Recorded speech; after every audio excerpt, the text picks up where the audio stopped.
Hey Gemini, can you see my screen?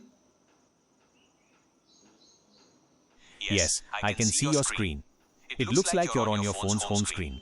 What can I help you with? Can you please tell me what is the use of use effect hook here in the key down state?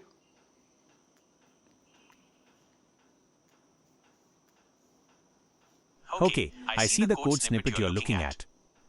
The use effect hook with the key down event listener is used to detect when a user presses a key while interacting with the web page. This is often used for things like closing a dialog box when the escape key is pressed, or triggering a specific action when another key is pressed. Is there a particular interaction you're trying to build? So if the escape key is pressed, the on close function will call, right? But what does handle escape do here?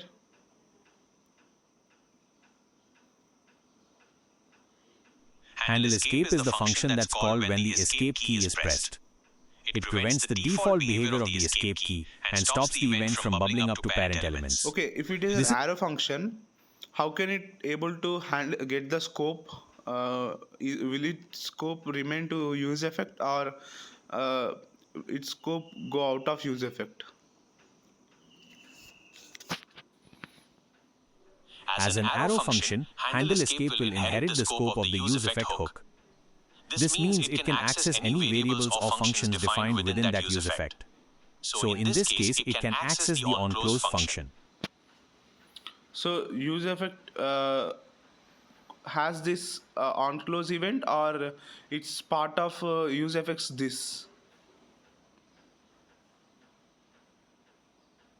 The onClose function isn't part of the use effect hook itself.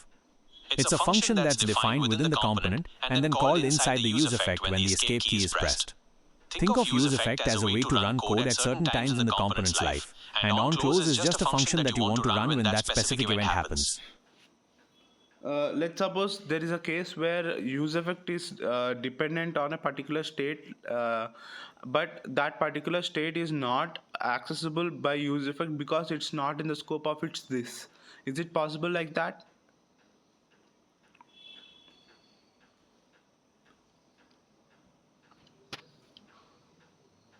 Yes, that's possible.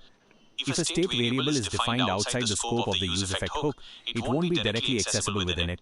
In that case, you need to either move the state variable into the same scope as the use effect or pass it as a dependency to the hook. Is there a specific example you're thinking of? Let's suppose if I pass a dependency state as a for the use effect, but that particular dependency is not in the scope of use effect.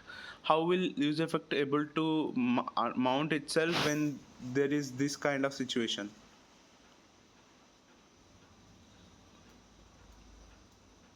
If a dependency is out of scope for the use effect, it won't be able to track changes to that dependency correctly. This could lead to the effect not running when it should, or running with stale data.